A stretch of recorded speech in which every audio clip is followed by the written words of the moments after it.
Today I'll be teaching you guys how you guys can convert your Facebook account into a page. It's pretty simple.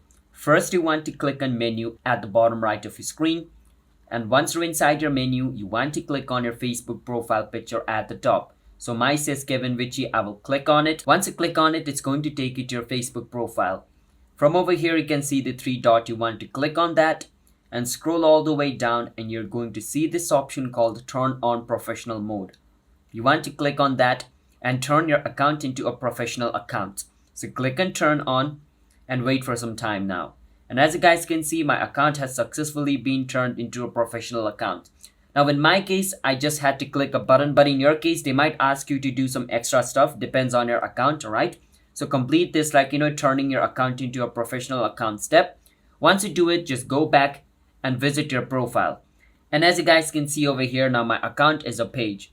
So that is basically how you guys can convert your Facebook account into a page by turning on professional mode.